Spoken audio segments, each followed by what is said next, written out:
నా పేరు గణేశన్ పళనిస్వామి చలం. నేను గోపి స్వామి గారికి మా గురువు గారు. నేను చెప్తాను దాని అన్ని విషయాలు మీతో షేర్ చేసుకుంటున్నాను. ఈరోజు ఈ ఆశ్రమానికి రావడం మా మహాదృష్టంగా భావిస్తున్నాను. ఈ ఆశ్రమానికి వచ్చినటువంటి భక్తులకి మరియు ఆశ్రమ నిర్వాహకులకి, ఆశ్రమ కమిటీ మెంబర్స్కి, ఈ గ్రామ ప్రజలకి అందరికీ నా హృదయపూర్వక వందనాలు తెలియజేసుకుంటూ మా గోపి స్వామి గారికి వారి యొక్క పాదాలకు నమస్కరించుకుంటూ కొన్ని విషయాలు మీతో షేర్ చేసుకుంటాను. నేను మొట్టమొదట జాబ్కి అపాయింట్మెంట్ అయినప్పుడు కుప్పం మారమూడం అనేటువంటి అడవులలో అక్కడ హై స్కూల్లో నేను అక్కడ హెడ్ మాస్టర్గా నియమించబడ్డాను, ఇన్ఛార్జ్. ఒకసారి తిరుపతికి మా ఫాదరు మదరు ఫ్యామిలీ అంతా తిరుపతి. నేను 6 నెలలకు ఒకసారి, సంవత్సరానికి ఒకసారి వచ్చినప్పుడు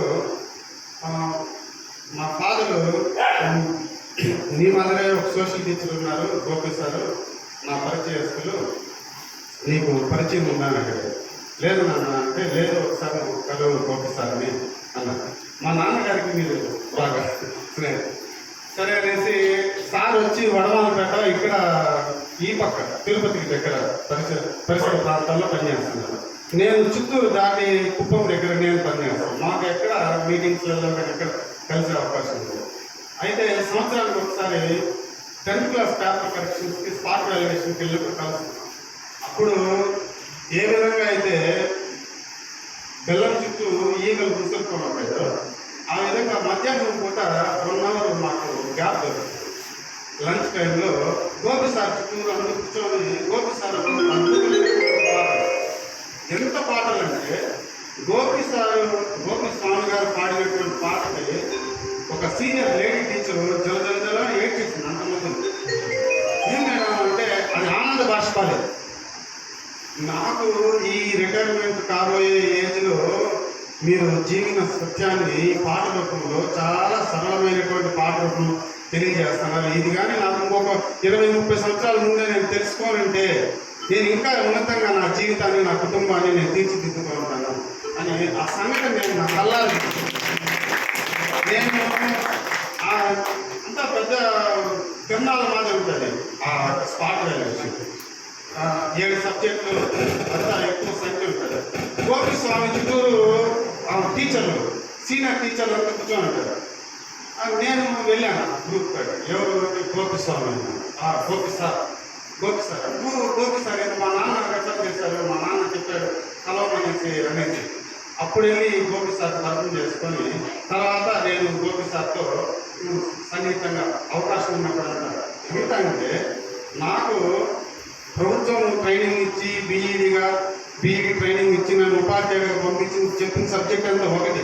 నేను దాన్ని ఫాలో చేస్తా. విద్యార్థులకు చెప్పే సోషల్ స్టడీస్ ఒకటి.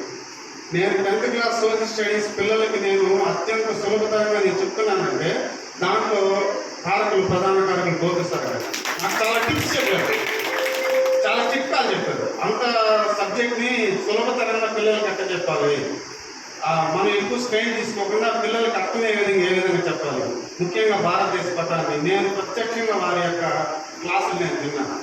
తర్వాత నేను కేవలం ట్రాన్స్ఫర్ వచ్చాను. గోపి సారు మళ్ళా ట్రాన్స్ఫర్ రాకుండా హెడ్ మాస్టర్కి వచ్చారు. ఇంకా అక్కడి నుంచి మా యొక్క పరిచయం దగ్గరైంది. తర్వాత నేను కుటుంబ సమేతంగా శ్రీకాళహస్తిలో కాపురం పెట్టడం, సార్ మాకు దగ్గరలో కాపురం పెట్టడం, సార్ యొక్క సత్సంగాలకు నేను పోతా ఉన్నాను.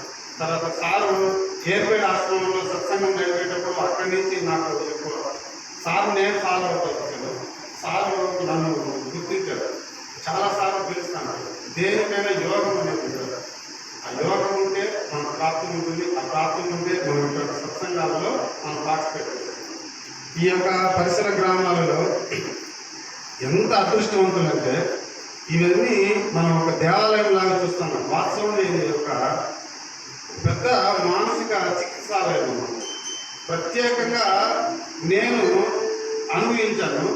మనకు ఇప్పుడు మనం అనుభవిస్తున్నటువంటి శారీరక మానసిక రుగ్మతలకన్నిటికీ అద్భుతమైనటువంటి ఒక మెడిసిన్ ఈ యొక్క శక్తి కేంద్రాలు అంటారు. ఒక మనిషికి కావాల్సినటువంటి మనోధైర్యాన్ని, ఆత్మవిశ్వాసాన్ని, తర్వాత మనశ్శాంతిని మనకు అందించేది ఈ శక్తి కేంద్రాలు. ముఖ్యంగా మీరు ఎక్కడైనా సరే, అంటే మిమ్మల్ని కదా, మీ యొక్క పరిచయస్తులు ఎవరైనా మానసికంగా ఇబ్బంది పడతామని పెద్ద పెద్ద హాస్పిటల్స్కి వెళ్ళినా అక్కడ మనకు సూచించే మొట్టమొదటి వాళ్ళ మెడిసిన్స్ అన్నీ రాసించిన సత్సంగానికి వెళ్ళండి, ధ్యానం చేయండి. ధ్యానం మీకు కుదరకపోతే సత్సంగంలో ఉండే భజన కార్యక్రమాల్లో మీరు పార్టిసిపేట్ చేయండి. మీ మనసులో ఉండే విచలితమైనటువంటి ఆలోచనలన్నీ పటాపంచలకి నిన్ను ధ్యానానికి తీసుకెళ్తుంది. అటు తర్వాత నువ్వు మానసికంగా ప్రశాంతంగా కూర్చొని ధ్యానం చేయగలవు. వాటికి అందుకే నీకు ఇటువంటి ఆశ్రమాలని ముఖ్యంగా శక్తి కేంద్రాలుగా మనం పరిగణించవచ్చు. ఈరోజు ఈ ఆశ్రమానికి ఆహ్వానించి గోపేశ్వరి నాకు మహా అదృష్టాన్ని కలిగించారు. నేను మీ అందరితో కలిసి ఈ యొక్క సత్సంగంలో పార్టిసిపేట్ చేసే విధంగా ఇంకా అనేక రోజులు ఈ సత్సంగంలో నేను ఒక సభ్యుడిగా నన్ను కొనసాగించాలని ఆ యొక్క రామకృష్ణ పరమాత్మని కోరుకుంటూ గోపిస్వామి గారి యొక్క ఆశీస్సులు కోరుకుంటున్నాను. ధన్యవాదాలు. ఈ యొక్క అవకాశం ఇచ్చినటువంటి ప్రజలందరికీ ధన్యవాదాలు. Thank you sir. Thank you sir. Once again అమ్మా.